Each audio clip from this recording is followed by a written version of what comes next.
You are watching NCN.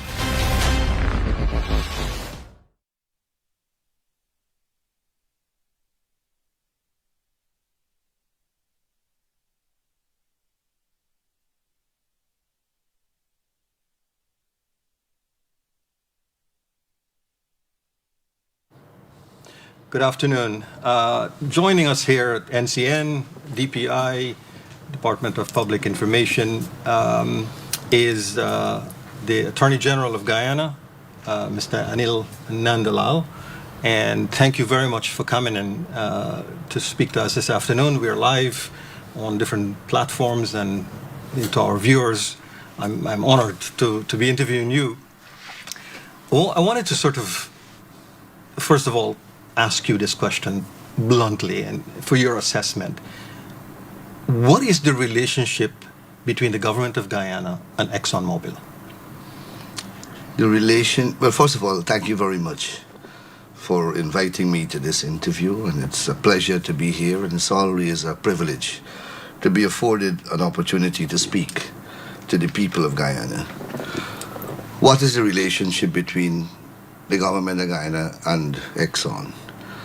The relationship between the government and Exxon is the relationship that would exist between any foreign investor and a government.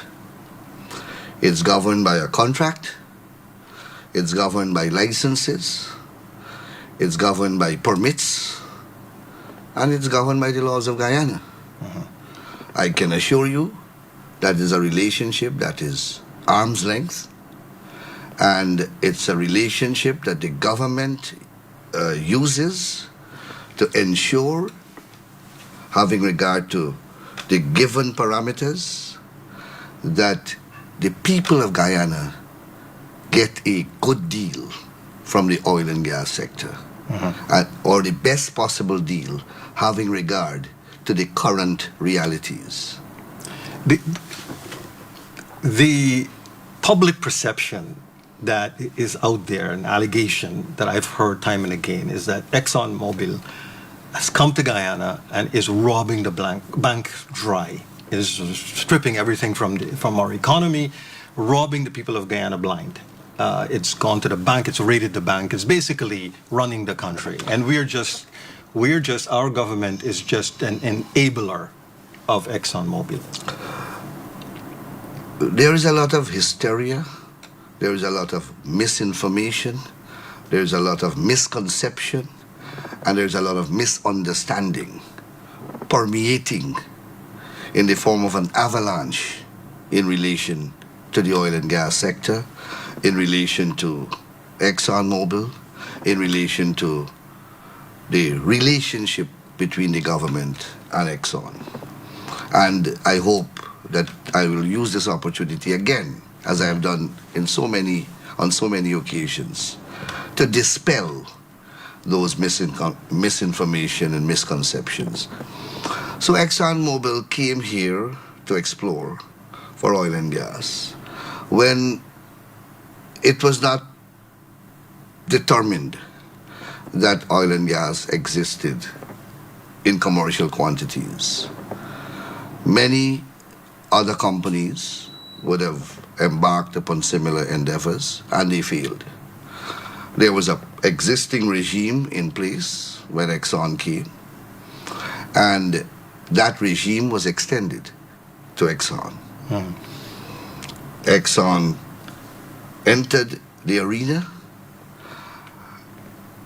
in accordance with those given parameters. And then Exxon found oil in commercial quantities. That happened when we were in government when the find was made. But by the time the operational contract and profit sharing agreement was negotiated and entered into, we were out of government by virtue of the 2015 general and regional elections. Now, it is one thing to have a particular framework and particular parameters when one is exploring, because one is doing so at one's own risks, and it costs billions of dollars to explore. So obviously, the framework would have been different, because here you have the investor or the explorer coming at his own expense. All the capital outlays are theirs, all the risks are theirs, and all the expenditures are theirs. This is billions of dollars. And this is not a $1,000 industry or $1 million industry. This is a multi-billion-dollar industry.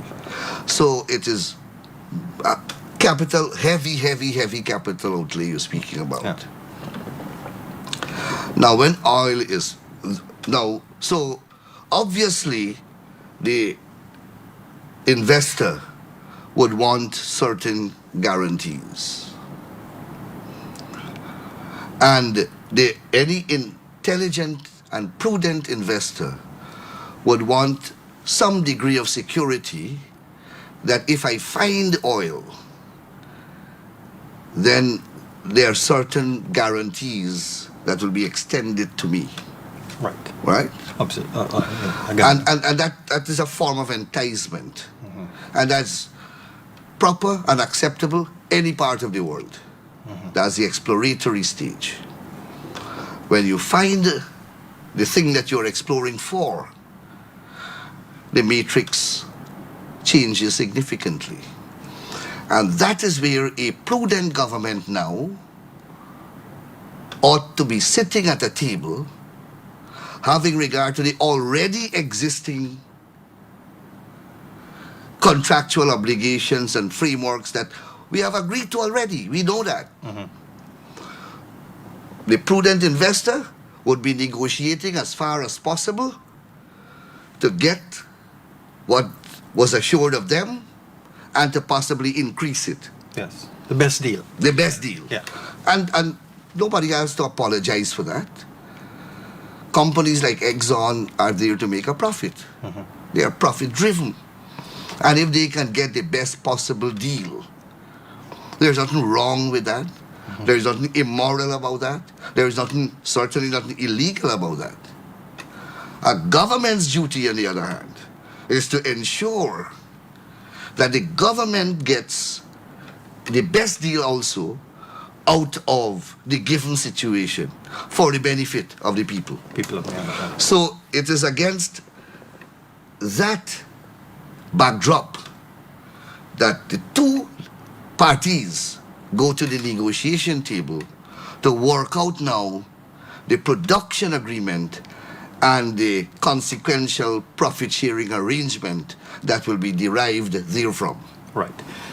Which brings us to what? 2016? That brings us to the 2016 contract. Okay. You're not in government. We are not in government. And the previous government, APNU FC, made that contract, that agreement. They entered into that contract. So Firstly, yes. as far as we know, not as far as we know, it's public knowledge that now ExxonMobil is in this business for about 100 years or more. Yes. They have a battery of lawyers numbering hundreds, if not thousands. They would have confronted every conceivable commercial issue, technical issue, environmental issue, political issue, social issue that can possibly arise in this type of arrangement. They would have done it. They would have confronted it. So you have 100 years of that type of experience, coupled with it's one of the largest company, one of the richest companies in the world, so it has the best human resource base at the technical level in every respect. Legally, as I said, they have a battery of lawyers numbering hundreds, if not thousands. So you have that track record. Right. And that type of company you're dealing with. A prudent government would have ensured that if not a negotiation team of the same or similar experience and qualifications, at least you would have a negotiation team of qualified persons with the requisite experience in this field. A field that is brand new to Guyana, Right. an area of law that is brand new to Guyana, a type of contract never seen before in Guyana. What did the APNU AFC did? They gave the subject minister, it would appear, alone to negotiate and sign this contract. We are told that the contract was prepared, handed, approved at cabinet, and signed by the minister. Wow. We don't have on record, and no one has ever placed on the record, any export advice, any export service sought or offered.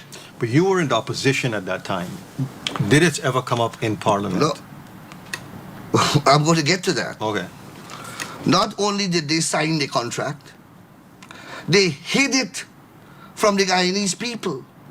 We were not even told in the parliament that they are negotiating this contract. No public consultations were held. No consultations of any kind were held. The parliament was not informed. The opposition Was not informed. was not informed. The people of Guyana were kept in the dark. This contract was signed, and a year after, it was made public. It was made public after information was leaked, and we went to the registry where it was filed and required to be filed as of law, and we discovered the contract. Worse yet, when we discovered the contract, then we realized, and I walked with a couple pages of the contract. Okay. We realized that clause 33 of the contract provides for a signature bonus.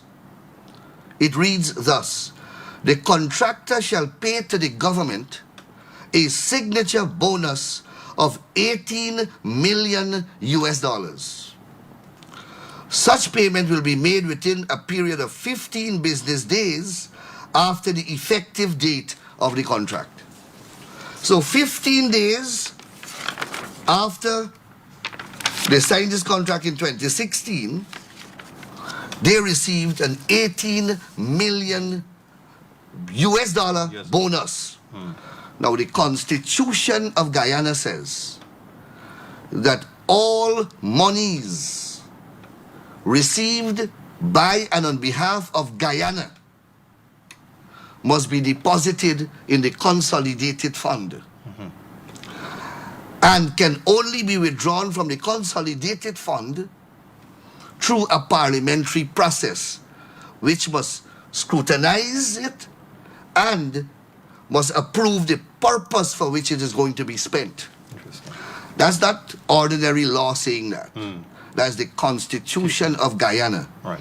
This money was never deposited in the consolidated fund. It was never reported to the parliament. I'm not finished. When we discovered the contract and we saw the signing bonus provision, which they would have received a year before, we asked the Minister of Finance, where is this money? He first said, I am unaware of any such money and any such signing bonus. I have never received, and the government of Guyana has never received such a money.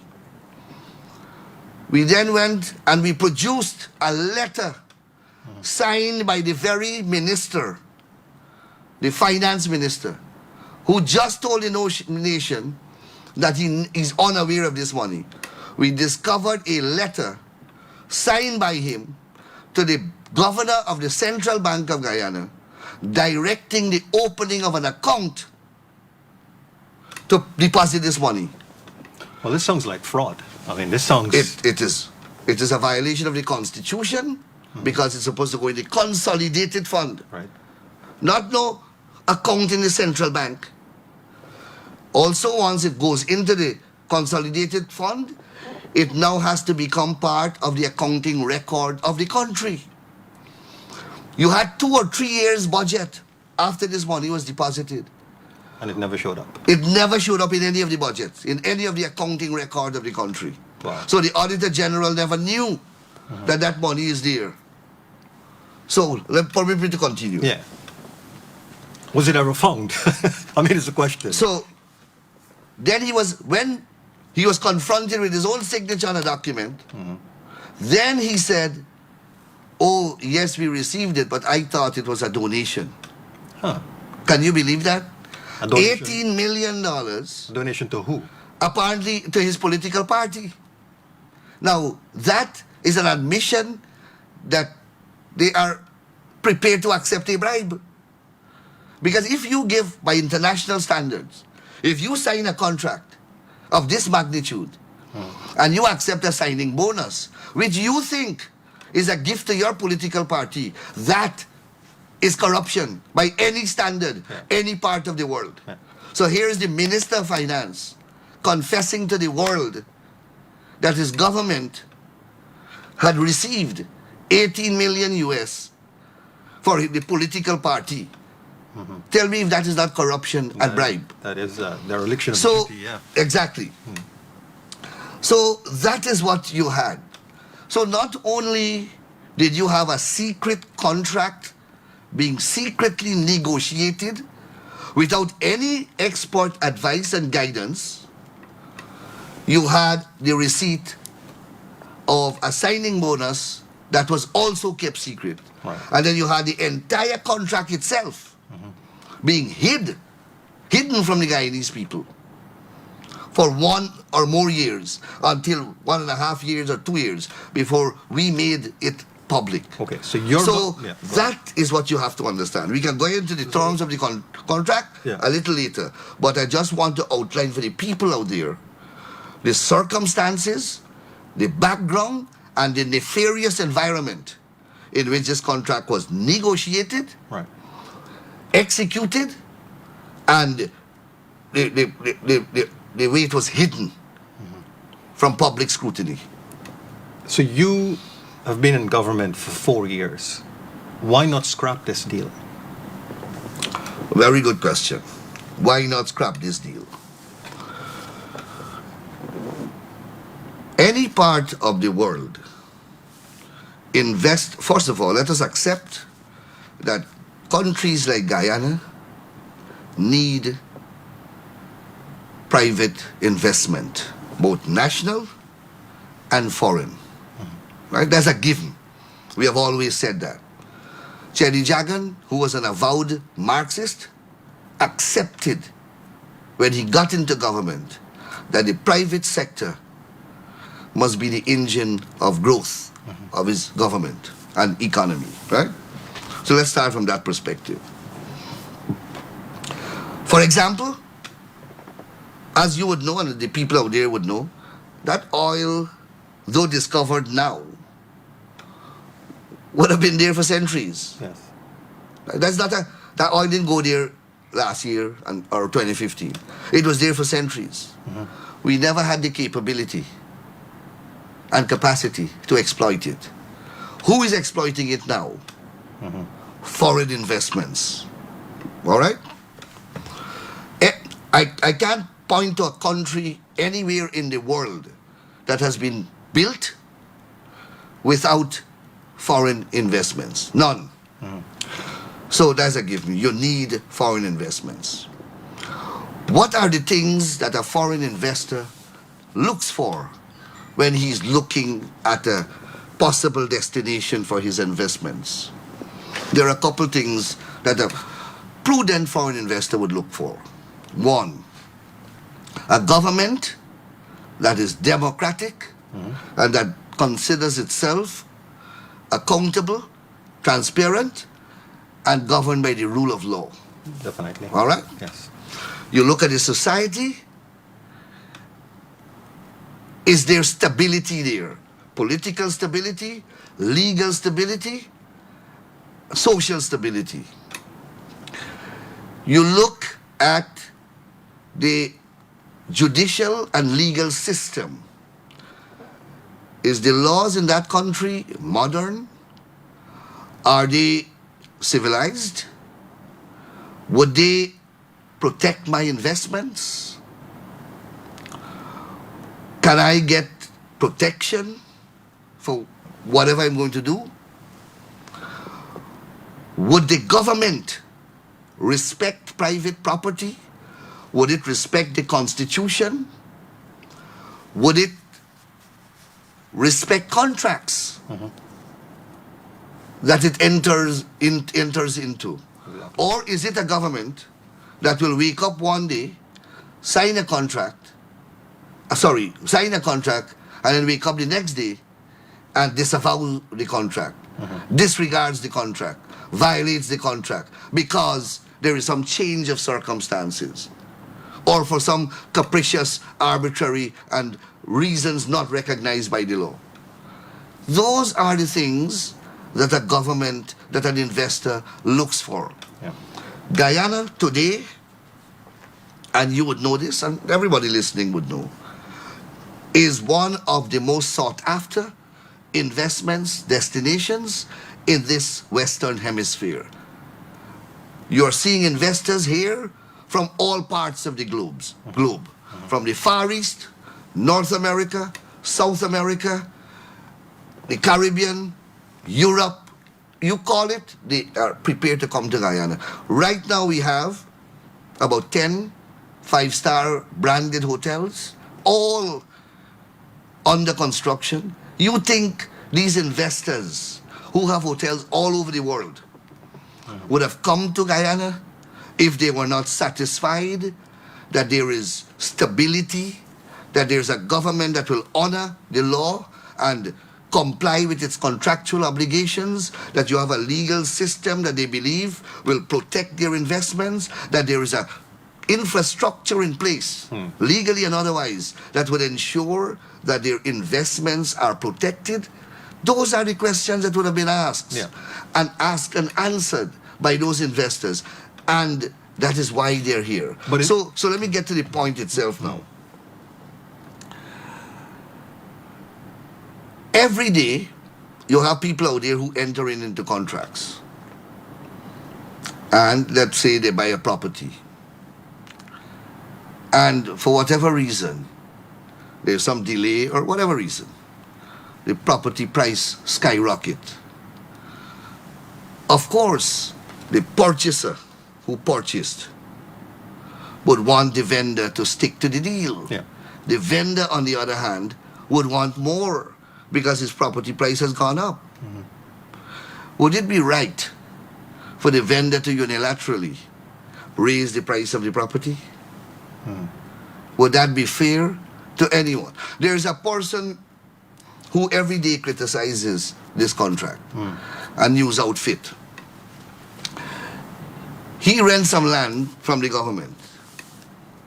He pays a peppercorn rent.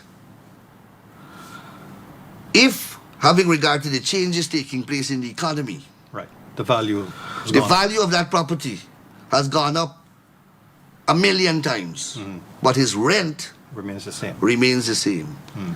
Because he signed a contract. And he signed a contract, Right. and the government can't change it. Okay, so- Imagine tomorrow the government is to now breach that contract and raise that rent proportionate to the way it's supposed to have been raised, having regard to the escalation in value. What he would have said, Right. but he is championing a cause every day to change this contract. Right. But listen to what the contract itself says. Okay. And that's what I want to come to. Okay. The contract says this. You see, many people who are writing about this contract and they are speaking about They have the not contract, seen the contract. they have never read it. Okay. They have never read Is it in the public domain? And it is in the public domain. We made it public when we were in the opposition. except as may be expressly provided herein, except as provided in the contract, the government shall not amend, modify, rescind, terminate, declare invalid or unenforceable, require renegotiation of, compel replacement or substitution, or otherwise seek to avoid, alter, or limit this agreement without the written prior consent of the contractor. You want me to read it again? No, I got it.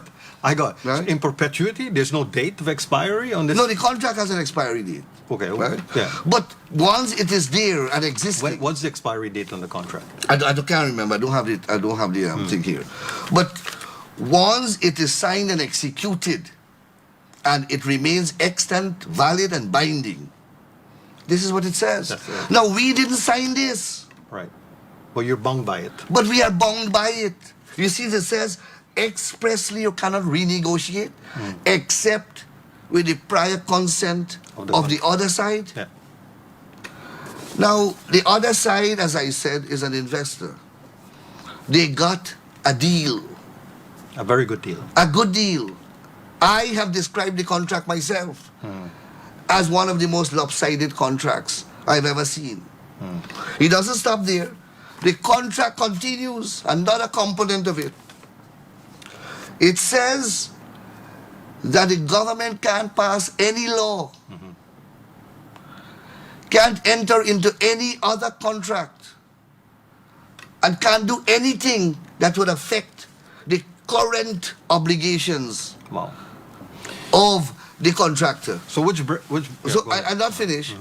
And if the government passes a law that changes the obligations that currently exist on the operator, then the government has to compensate the operator for the change in circumstances.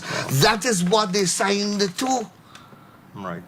Now, there are ways and means by which you can come out of a contract. No contract is crafted in stone. Yes. One is duress, one is fraud, one is illegality, one is undue influence, and type of factors like that. None of which operated at the time when this contract was signed. Right. You understand? Yeah, there was no duress. There was no. Precisely. Yeah. So it is unfair. We are saying that it is unfair.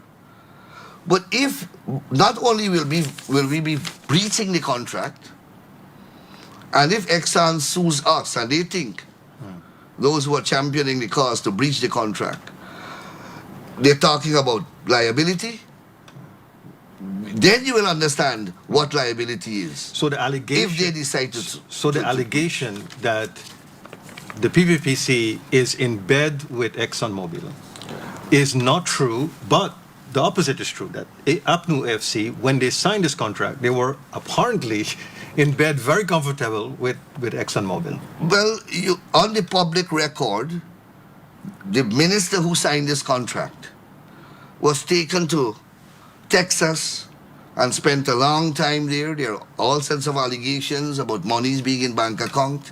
A wedding was done somewhere in the Caribbean where planes were chartered from Guyana.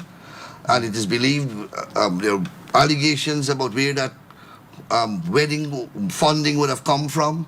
They were all contemporaneous with the signing of this contract. But I want to make another point. But if there's proof that ExxonMobil took advantage of an inexperienced government in power, these guys didn't know what they were doing. They didn't know what quantity of oil existed, the billions that will be, procured out of selling this oil. ExxonMobil really is at fault in some ways, in respect of putting a contract like that before. That's exploitative, wouldn't you say? ExxonMobil has a reputation.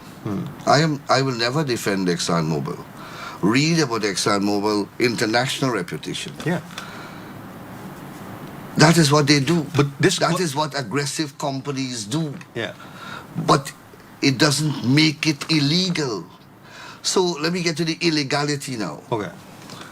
The same bunch of people who are calling for saying that the contract is illegal, etc. They went to the court. And I sat back. I was named as a party, but I decided not to take a very active role. I sat back and I looked at what their arguments were. The arguments, none of them made sense. They were weak, tenuous, vexatious, and they were all dismissed. They, after the judge ruled in a written ruling in the High Court, after examining it, I believe their lawyers advised them not to even appeal it. So it's not that the courts have not visited the contract. Forget my opinion. Yeah. They challenged the legality of the contract on a whole set of grounds. That it conflicted with the Constitution, that the license and the contract conflicted with the laws, that the regime of tax concessions that they got were in violation of the taxing statutes, etc. All of that. And all of that were copiously and forensically examined by a judge and rejected. We have said, and I'm going to deal with what we have done to show our arm's length relationship. Right. I better do that before I get on to the other point that I want to make. Yeah. So, when we got into government, Because there's this allegation that no, so the I'm going PPP to, is in cahoots. I am going to with show you the ExxonMobil. changes that we have made. Okay. So we first have to understand that we were dealt with this card. We got to play the game with this card. This contract has constricted us within its four corners. Right. The licenses that have to be issued under these contracts are also so constricted. Because the terms of the license got to be consistent with the terms of the contract. The minister who grants the license has a window of opportunity because he can grant it on such terms and conditions as he sees fit. While the discretion ex facie or on its face appears wide and unfettered, it is confined by the four corners of this contract from which the license flows. All right? When they left government, they had two licenses in operation, Lisa 1 and Lisa 2. They had no financial assurance on those licenses, none. You see all this unlimited guarantee that they're clamoring for? APNU, AFC allowed that operation to take place out there without $1 assurance. Wow. Right? No financial assurance.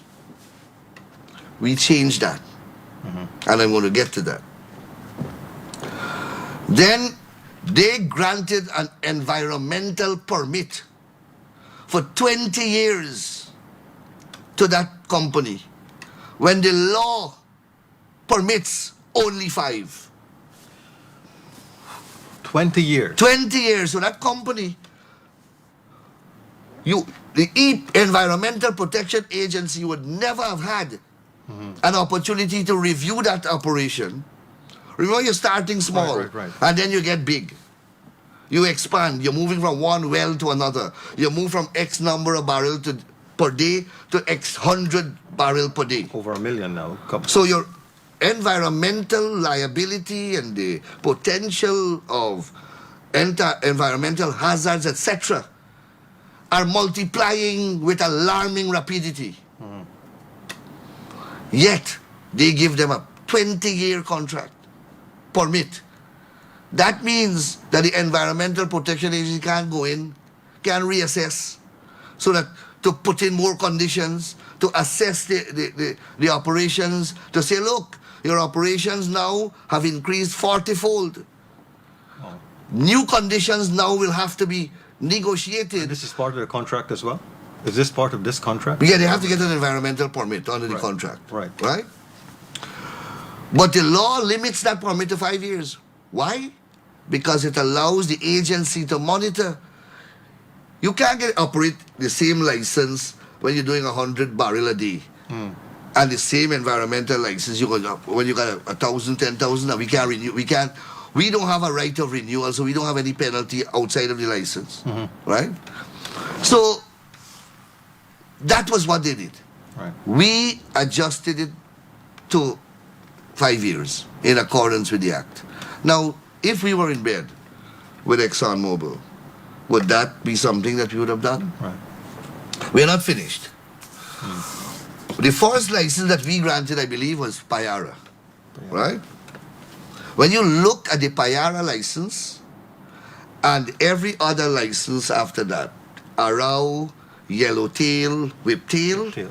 and you compare it with the Lisa license that they granted, you are looking at two radically different documents. As constricted and confined as we are, we still managed to eke out variables and variations to include more conditions. So the financial assurance, for example, they never had it in place.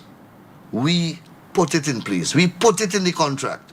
But by the time we get to the stage of negotiating what the sum would be, we put it in the environmental permit, and in the license. But by the time we get to negotiate what the sum is going to be, the court proceedings was filed. And we said that the Environmental Protection Agency said that, that we are in the process with the government and the operator to find a position what the sum is going to be. The Environmental Protection Act tells you a couple of things. It says that the financial assurance got to be to the satisfaction of the state. So the government has a role to play. It also tells you that it must state an amount. Right? It gives you various forms by which this assurance can manifest itself. It can be cash. And of course, it must state the amount of the cash. How can you have limitless cash? Limitless cash. How can you have that? Right. That guarantee can be done by cash. Obviously, and the law says it. State the amount of cash. It can be done by letter of credit. Obviously, the letter of credit must state the amount. The law says it expressly. It can be done by a bond, insurance bond, a bank bond. Which insurance company will insure a risk that is limitless? No. Because the bond the law again says the bond must state the amount. How can you go to an insurance company and say insure a risk that is don't have any value, don't have any limit to its value? So the allegation that there's no environmental protection in the event that there's a spill in the And that is not true. It's a lie. So you have $600 million of insurance that Exxon has here. And then you have the parent guarantee that the court fixed. One court says it must be unlimited. And that's why we appealed. Because that is an animal that is unknown to the law. Yeah. Is unknown to the commercial environment. So that is fixed now by the court at $2 billion. Although I think that the court should not fix it. It should be fixed by the Environmental Protection Agency, the government, and the company. Next one. Right? That's not a matter for the judiciary. That's a matter for the executive and the regulatory agency. But that's a different matter. Now, when we intervene in the case, to be heard, one, we are told that we are in bed with Exxon. Simply because we are saying that if you impose an obligation on the licensee that is so onerous, well, not onerous, it's impossible, then you're going to shut down the sector. Now, the government's developmental agenda is tied to that sector. All the transformation that you're seeing taking place are tied to that sector. The growth in the economy is intricately tied to that sector. The foreign investors that are coming here by the droves are tied to that sector. So how can the government be kept out or kept silent in the face of a potential closure of that sector? Right. So let me continue to deal with the other things that we have put in the license. Flaring. Right. There was no regulation of flaring under the previous license granted by APNU AFC. We have made flaring an offense. And, well, not an offense, but we charge a fee for flaring and using the acceptable standard. Right. So that is a mechanism in place. We also have online data sharing. We insisted that they put a cable running from the operations 100 and how many miles out. And there's a direct feed to the Environmental Protection Agency and to the Ministry of Natural Resources, where we are observing real time what is going on outside there. That was never there. What is being extracted? What is being extracted? I hear some commentators are saying a ship could come and take away thousands of barrels and we don't know. Right. These guys, the amount of ignorance, for want of a better word, that permeates. These things are being streamed live. We put that in place. You know how much that cost the company? Just to run a line. Right? How many miles? I think it's about 100, over 100 miles, 120 miles. Interesting. We also put in place a mechanism that we didn't put it in place. We ensured that the company, at great expense, have the capability in Guyana to cap a well. There's a technical term for it. It's called capping stack or something like that. To cap a well if there is a problem out there, to avoid a oil spill. Right. That didn't exist under Lisa 1 or 2.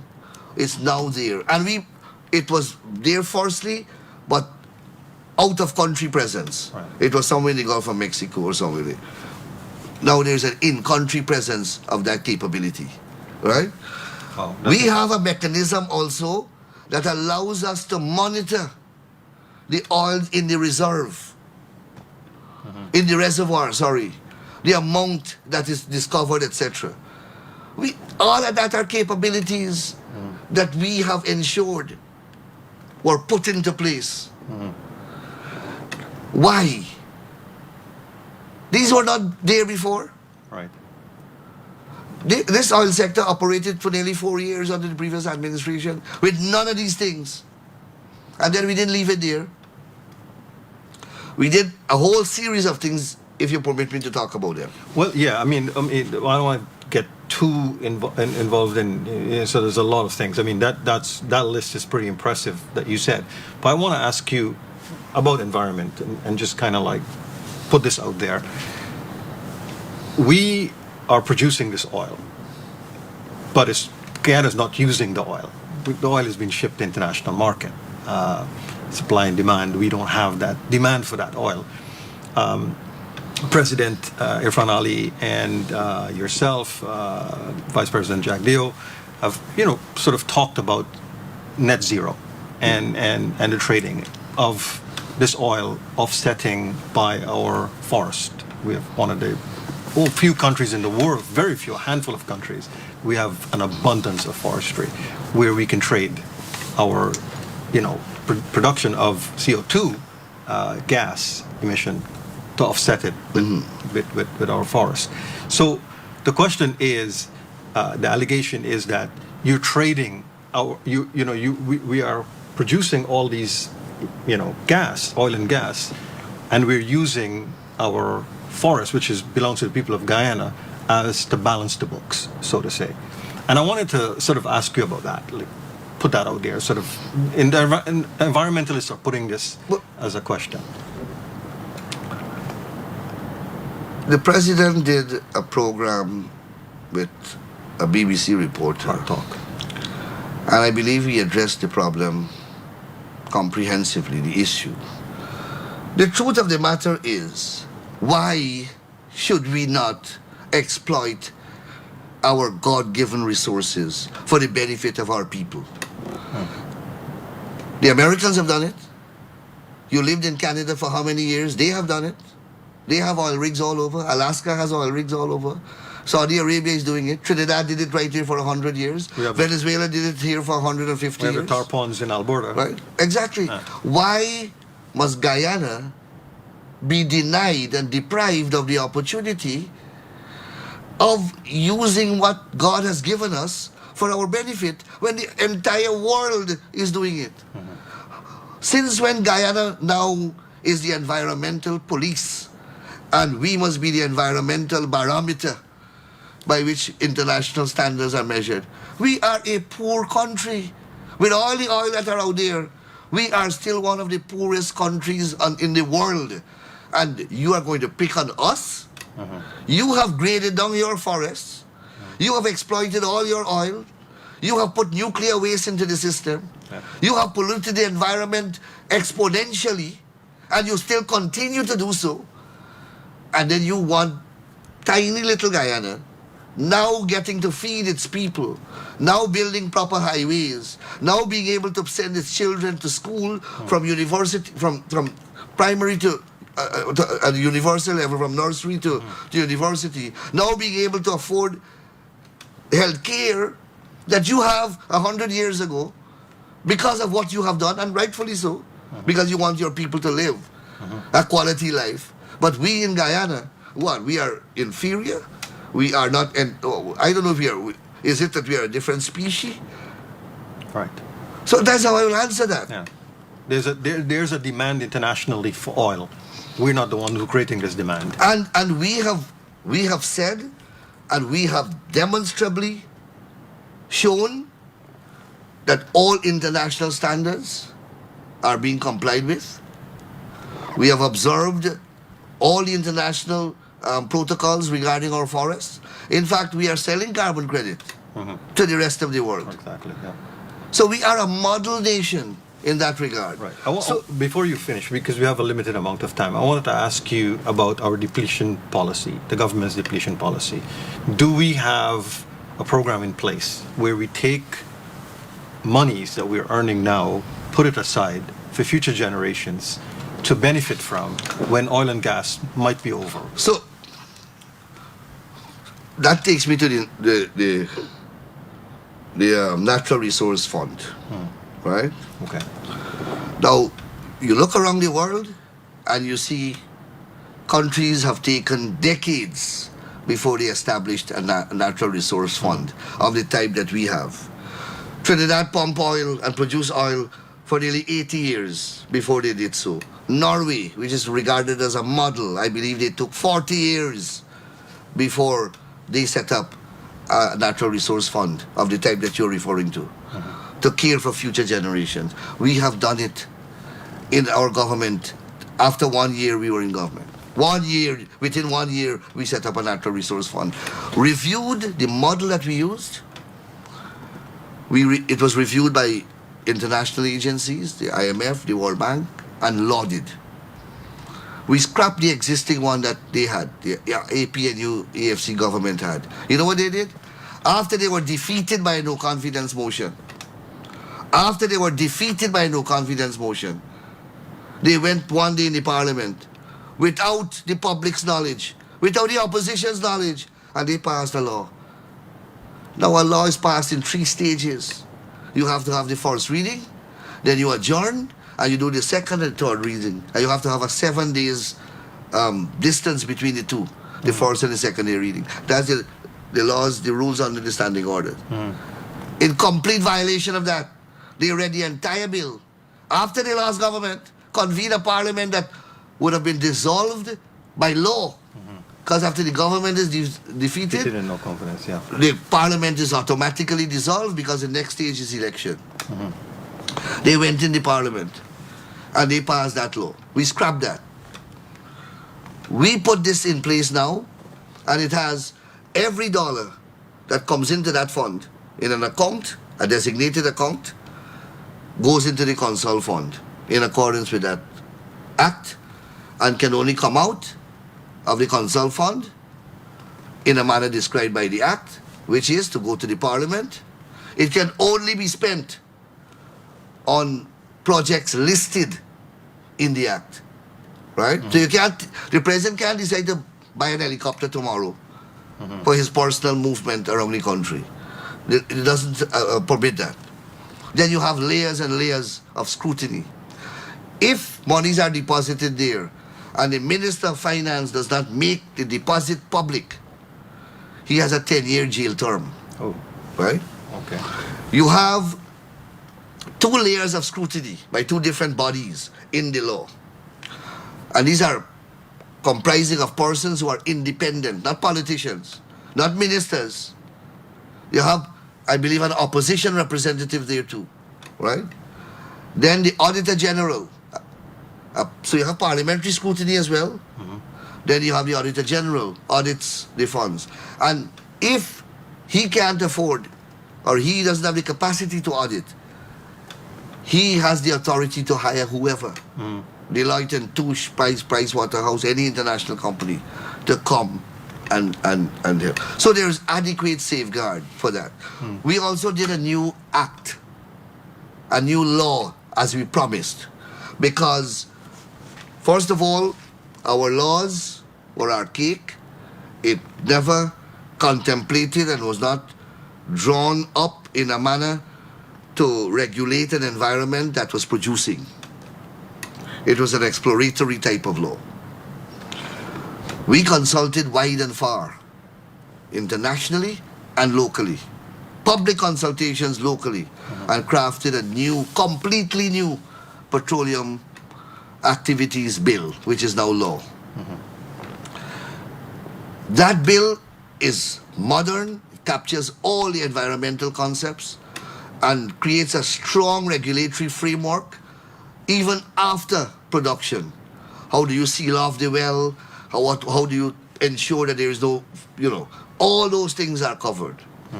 Then we did a draft new PSA. Okay. Not this one, a new PSA. We consulted again publicly on it. The new PSA drastically changes the terms and conditions that we will now enter into in relation to new contracts going forward. Right. But did it apply to Whiptail? No, Whiptail is from under this contract. Okay. It's from that same block. That's And that's what we the keep. Stabroek block. That's what we keep saying all the time. This PSA covers that block. The new blocks now, the new PSA will cover. As I said, we sent out the law, we sent out the new PSA, and we didn't get any outcry, no criticism. Even those who are criticizing now, I believe, by their silence, I assume that they accepted it. And we made some fundamental changes. Royalty would have moved from 2%, for example, to 10%. Right? So there's a significant, so that's 10% of gross. Right.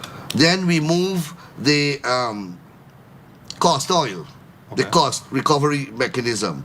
Right now it is a 75%. We have dropped it now to 65%. Okay. So annually, they got to only take 65% of cost, and then 30%, 35% is what will be shared 50-50. 50-50. Right. Right now it is 25%. And we're getting a 10% royalty on the top of it. Right? So these are significant These are significant. variations. Now, if we are in bed with oil companies, would our government be doing these things? Absolutely. And you know what is a telling thing that sometimes people don't realize? You get the impression from these persons who are critical of the sector that there is so much oil here and you could just chase out these people and take over the assets. The truth of the matter is that you have many operators out there, It's only one that has struck gold. Wow. Only one. Wow. We went out for public bids for the 14 remaining oil blocks. Public bids. Only 2 international companies expressed an interest, sent in a bid. The 4 others are local companies. They can't operate. I mean, with the greatest of respect. Yeah. Only serious. So really, 2 serious bids. Right. So when they say that we have this huge amount of interest out there, it's not necessarily so. Attorney General, it has been a fascinating afternoon, really incredible conversation. I thank you so much on behalf of DPI and NCN. Thank you for joining me this afternoon. I thank you for offering me the opportunity, and I hope that I have done justice to your Absolutely. to your theme Yeah. of dispelling the misinformation which unfortunately surround the oil and gas sector. Thank you. Thank you. Thank you, sir.